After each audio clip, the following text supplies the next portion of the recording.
There's been a lot of talk about Kellen Moore and the Chargers offense, but what about Brandon Staley's defense? What are the expectations for that unit going into 2023?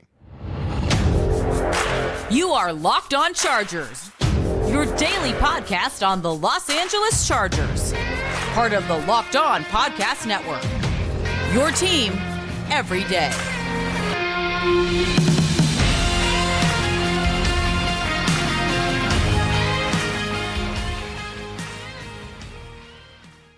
What is up, and welcome into the Locked On Chargers podcast. I'm your host, Daniel Wade, joined as always by my co-host, David Drogemeyer, and we've been covering the Chargers together now for 7 seasons, but this is our 5th season as a host of the Locked On Chargers podcast, bringing you your team every day. Thank you guys, as always, for making this your first listen today, and to make sure you never miss the show, make sure to follow or subscribe for free on YouTube and listen wherever you get your podcast from. But it's Fan Mail Friday, and we're starting by talking about Brandon Staley's defense and what our expectations are for that unit since we haven't seen many additions. We'll also talk about why Joey Bosa and getting the real Joey Bosa back will be a big part in hopefully improving that unit before getting into how Derwin James and Kendricks can fit into the scheme in 2023 and what we expect from those two and the improvements we could see from them, and getting into the Chargers re-signing Will Clapp, an interior offensive lineman signing that actually gives the Chargers much more flexibility going into the draft with at least a little bit more of that part of it figured out. But the Chargers defense, David, not a lot of additions there. And I think we have a great question from Cameron in Texas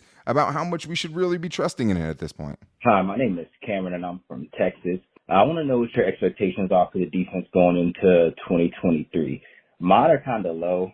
Brandon Staley hasn't lived up to his expectations in my opinion.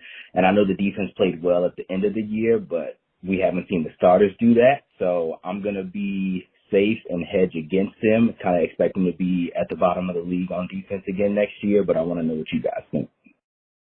I mean, there's definitely an improvement from 2021 to 2022. I mean, almost dead last in points per game allowed to 22nd in points per game allowed last year. Obviously still, close to the bottom third of the NFL. That's a tough question, David, because we haven't seen a lot of moves getting made. What should the expectations be?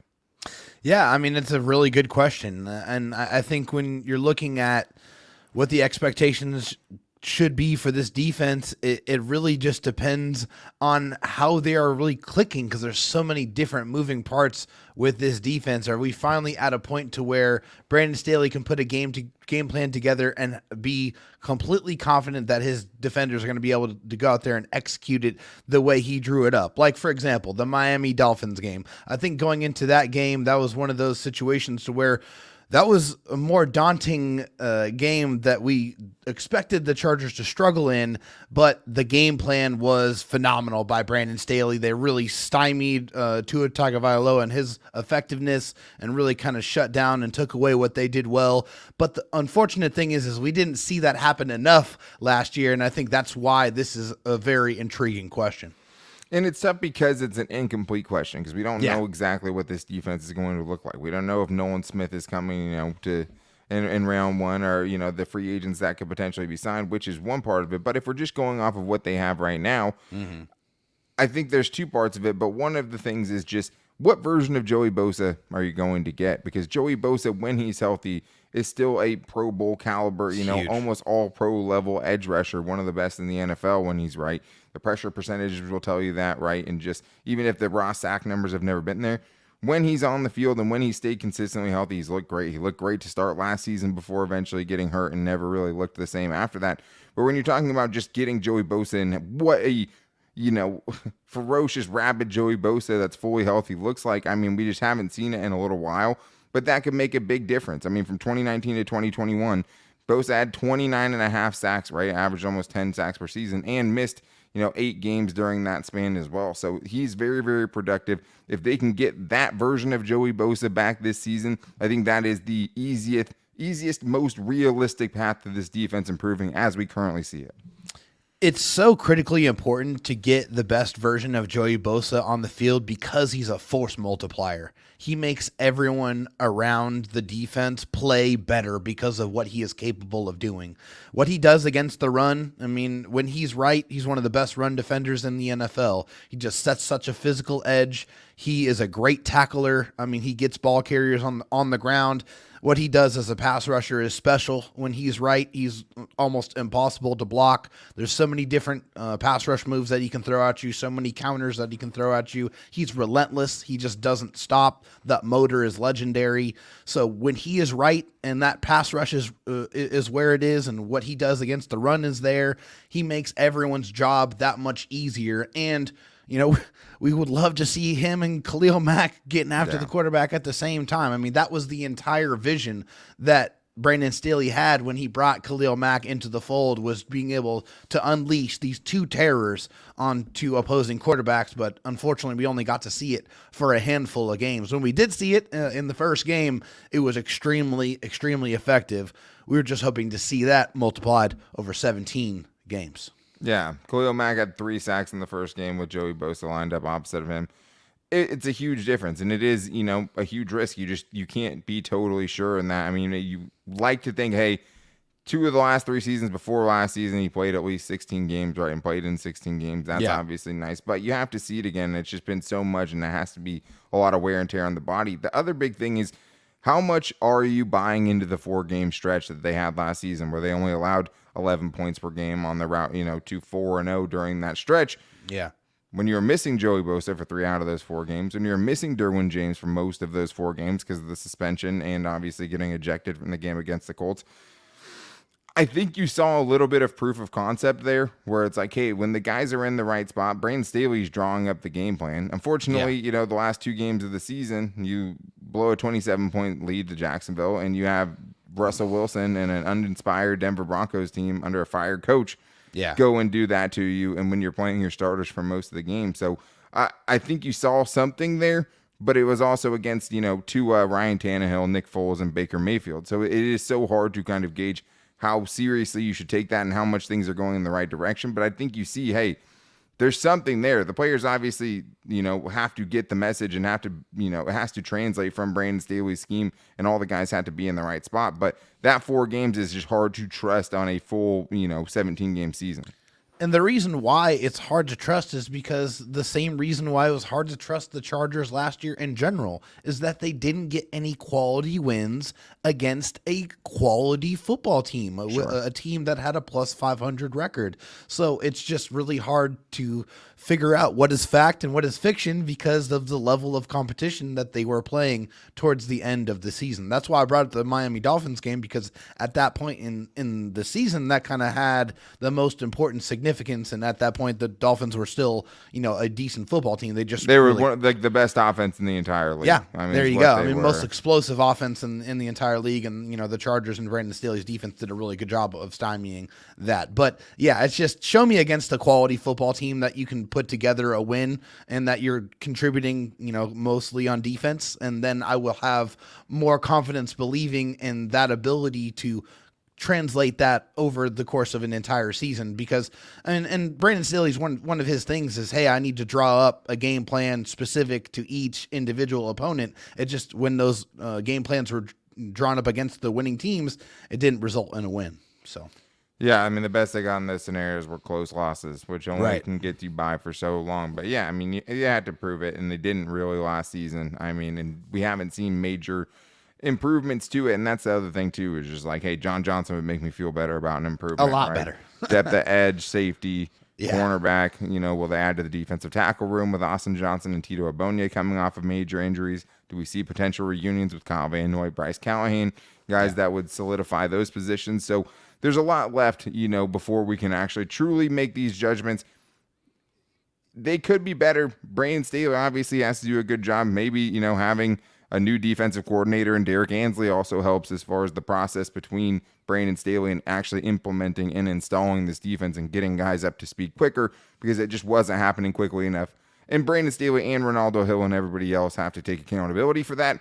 But those are the easiest ways to see, okay, hey, maybe this defense improves. Right now, though, as it currently stands, I don't have a ton of confidence in it, which is, part of the reason I've been pushing for.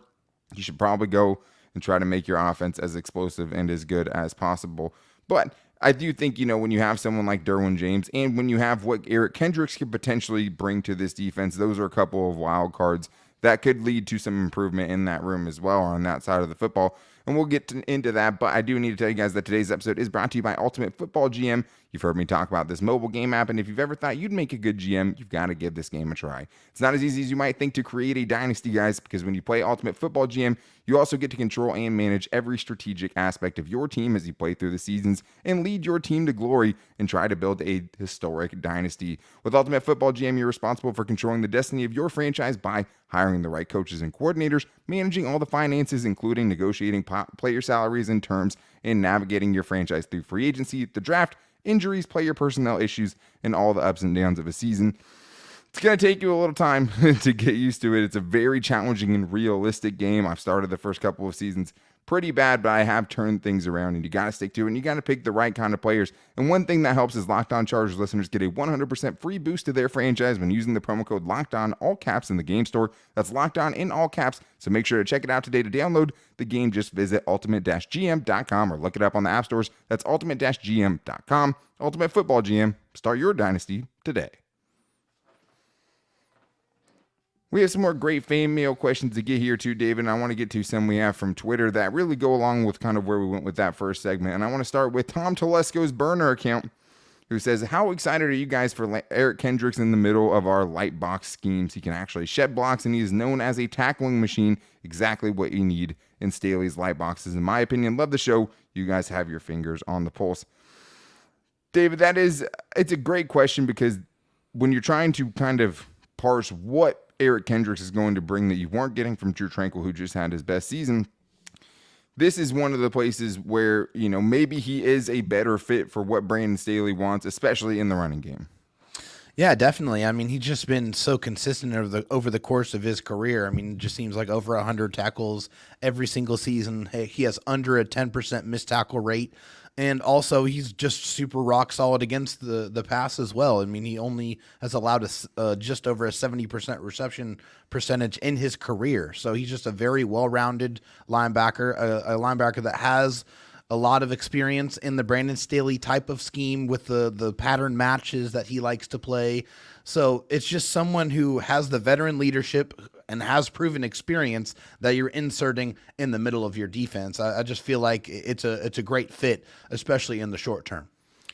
And being able to shed blockers, being able to tackle, kind of the kryptonite of this Chargers defense the last few years. Two major aspects that the Chargers could improve, and he figures to improve both of those, at least to some extent. There's only so much one dude can do. Right. And, it's not like... It's not just you had an empty spot and you filled it with him, right? You lost Drew Tranquill and you added this guy. So as far as how much that improves your defense this year, I think in this specific aspect, he's hitting on all the right spots here. Shedding blocks is bad. Missing tackles is bad. Eric Kendricks is really, really good at both of those things. But to me, it's not even just about the physical part of it. It's the mental part of it. Because one thing you realize when you watch this dude, he knows where he's going. And being able to shed blocks is very important. Being able to know where you're supposed to be is even more important. And that's something that just didn't happen nearly enough with the guys they had defensively, not just the linebackers, but everyone, right? Yeah. This is a dude who always knows where the right spot to be is. And knows where everyone else is supposed to be, too. Exactly. And I think, him having the green dot potentially frees up Derwin James a little bit to think a little bit less and to react a little bit more and just kind of let his instincts take over instead of having to worry about everyone else.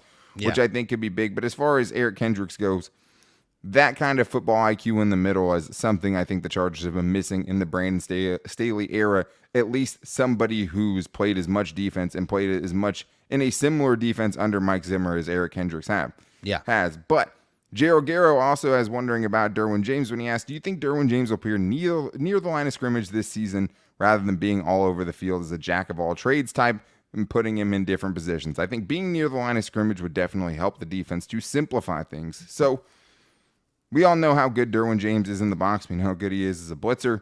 To me, though, David, I just don't know if the Chargers have the manpower in other positions to feel like you could just have him in one spot. Plus, if he's in the box on every down, he's just a linebacker at that point, pretty much. Right, and that's just not the best use of Derwin James's abundant talents. So I don't blame Derwin James for what the Chargers lack defensively either. Like, I think that's another part of this too. Definitely not. This is not a Derwin James problem at all. It's just that Derwin James is really good at a lot of different things, and you would love to have 11 Derwin Jameses, okay? If you could just put them all over the football field, that would be great, but you don't. And so they always try to put him as close to the football or as close to where they feel like the ball is going to go as possible, because he is a playmaker. He's a guy that can cover your best tight end. He can cover one of your best wide receivers. He can be a guy that you trust back and be your last line of defense defender.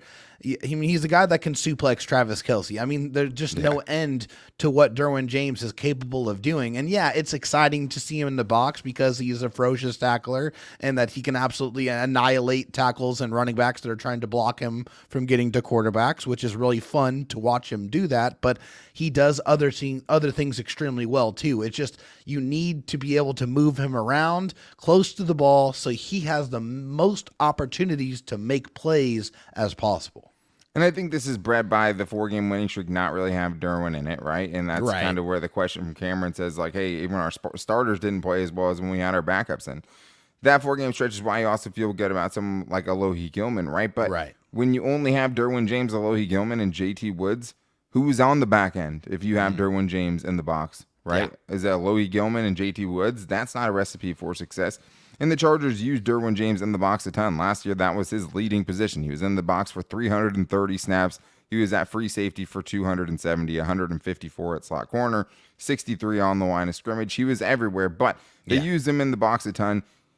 I think it has a lot more to do with the other guys, and those other guys being more defined in their roles when Derwin James is out, let them thrive a little bit. But like, if you're a coach, you have to get that.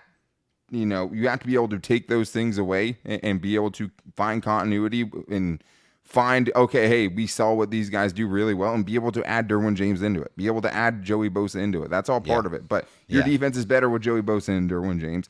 Yes. The other guys around them have to stay up and still play, assignment sound football too. And it's not, either one of those guys' fault. Everyone plays a part in it, but Derwin James is best used when you can keep him near the ball, obviously, which is, I think, what you're kind of going for here, but also being able to put him on a tight end if you need to, or a wide receiver like you were talking about, or blitz him, right? There's just so many good ways to be used where if you just have him in one spot, you're wasting some of those talents. Do you have one more question I want to squeeze in here, though, from Alicia, who is asking, would you rather the Chargers target a veteran punt returner or draft one on day 3? Thank you guys for all the daily content and keeping me up to date with all the Chargers news I might have missed. To me, David, I think it's drafting one late. Try to find one cheap and see if you can do it that way, even after, you missed on someone like Joe Reed. Yeah, definitely that's the move for me. I feel like they tried the veteran kick returner thing, and I mean, that worked well. It just wasn't good as a punt returner. Then, they tried to bring in somebody who was experienced as a punt returner, did really well, just wasn't good as a kick returner. So I feel like Andre Roberts and DeAndre Carter, correct, exactly. Yes. Right, to be specific. But you want somebody who can do both.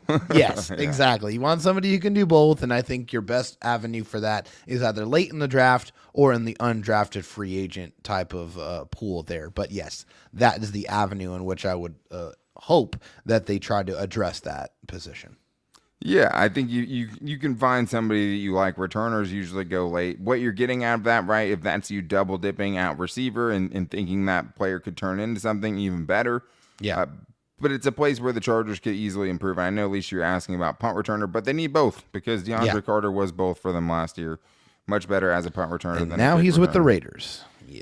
And now he's FTR for life. So I think that, it's always bad when you see a player go to another divisional rival, of course.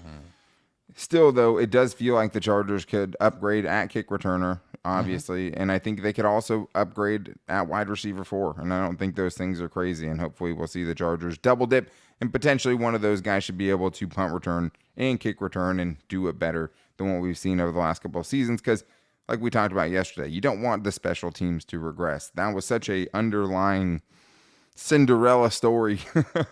The improvement the Chargers made on the special teams last year was such a big part of it. But we do know the Chargers have a lot of needs, and the depth is something that just you can't really be totally certain on anything until you kind of see how they fill the cracks out, because we don't think the moves are done in free agency, and we haven't seen what they're going to draft yet. But it was A really nice move, in my opinion, though, to bring back center guard Will Clapp for some versatility and some help behind Corey Linsley and company. And he actually played pretty well. Now he is back with the Chargers. We're going to get into that. And why a tier is definitely crazy for thinking that the Chargers could go 13-4 in 2023. But the NBA playoffs are almost here right now, guys, and it's the perfect time to download FanDuel, America's #1 sportsbook, because new customers get a no-sweat first bet up to $1,000. That's bonus bets back if your first bet doesn't win. That means even if you lose in your first try, you can actually win even with that loss. Just download the FanDuel Sportsbook app. It's safe, secure, super easy to use. Then you can bet on everything from the money line to point scores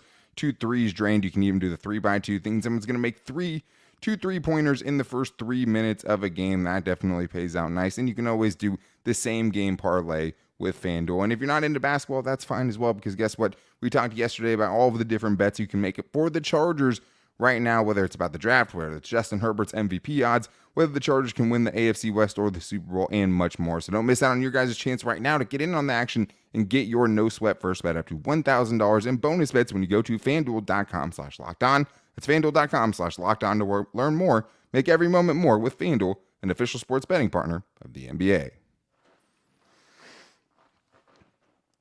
We have more questions to get into, David, especially a Tears voicemail. But I do want to talk about a little under the radar signing that the Chargers made, and that is center/guard Will Clapp, a.k.a. Corey Linsley's backup, coming back into the fold, which to me, David, I think is a good move.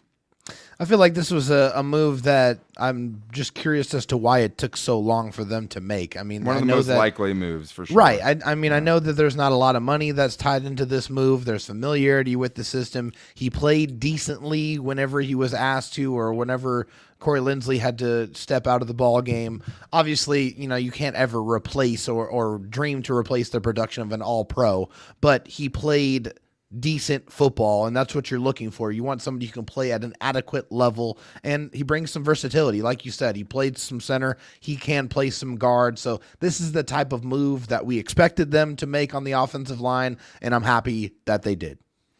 And the only reason you would think that they might not get him back is just because, hey, Joe Lombardi left, right? Yeah. And that was his original connection. But more than that, though, who didn't leave? Brendan Nugent, their offensive line coach. So he still has those, New Orleans ties here with the offensive line. It makes a ton of sense just because the Chargers were very barren in that cabinet as far as what they had behind Corey Linsley and Jamari Sawyer and Zion Johnson in the middle. And yeah, you have Brandon Hymus, who still, they've been terrified to put on the field. You can't really put all your eggs in that basket. No. And now it gives you more flexibility in the draft because, before today when they made the signing, felt like that was something that they had to address and, probably not wait till round 6 or 7 to do it if they were going to try to find someone that's going to back up Corey Linsley right on that timeline.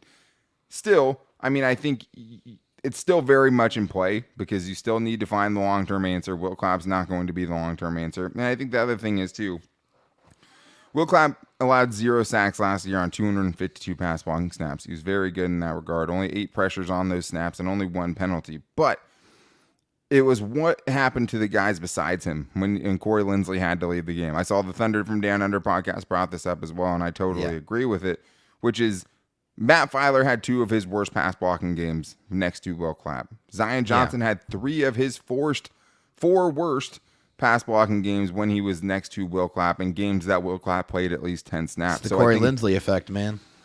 And the other thing is, David, what he does for Justin Herbert, Corey Linsley, right? And how much he helps him with the checks and getting the protection set calls. up. Yeah, exactly. So that's a huge part of it. So I still think, in the draft, you will still see the Chargers, whether it's guard, whether it's center, there's some flexibility there, finding some depth there.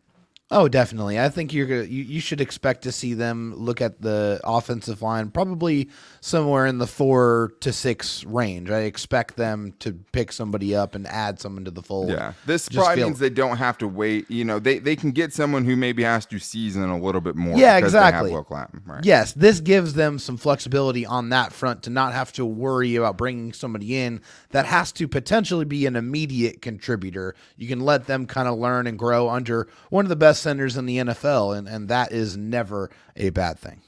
Yeah, hopefully it gets you out of the Senio Kelemete game. That's what you're always trying to get away from. And I know. Can we stop saying that name, please? If you're new, you don't remember 2021 Senio Kelemete has to come in the game for Matt Filer, who I believe was on the COVID list and was the only game he missed over the last 2 seasons. Yes.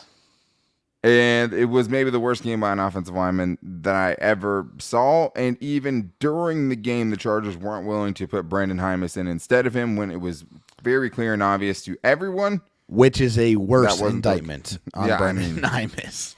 And hey, Trey Pipkins happened, right? Trey Pipkins just got a 3-year contract from the Chargers. Indeed. Right? That there's, 70% of the time I've been doing this podcast, I would tell you that that's an insane thing to say. Right? It is, so, yeah. Anything can happen. He could be out, Duke Manyweather, shoring up the game right now with the boys out there. But it's just hard to know at this point. This gives him a little bit more flexibility. And, if something does happen to an offensive lineman early on in the season, maybe it, gives you someone else to put in there. But the future behind Corey Linsley still is, uncertain, especially with the knee stuff that he had last season, something that kind of was reoccurring. Doesn't seem like that, you can just bank on that to be better. He's still great, though. He has 2 more years on his contract. We'll see how it plays out. But this could be the draft where they try to find that guy and also maybe a longer-term backup for guys like Jamari Sawyer and Zion Johnson. It's nice to have those guys. You need depth. That is somewhere you could pick it up, later on in the draft without using, a top 100 pick on it probably. But I do want to get into this voicemail from Atir because he thinks that FanDuel is crazy. I mean, I understood why FanDuel put out most of the odds they did yesterday. Atir did not, especially regarding what he thinks the Chargers are going to do record-wise in 2023. Dan, David, this is Atir. Mr. Wade, I just saw the show. I love the show. FanDuel are crazy. I don't know what they're talking about. 9.5 for the Chargers. I have the Chargers going 13-4. I got them winning the West with 5-1. Do you think I'm being too crazy? Let me know. Love you. I love you too.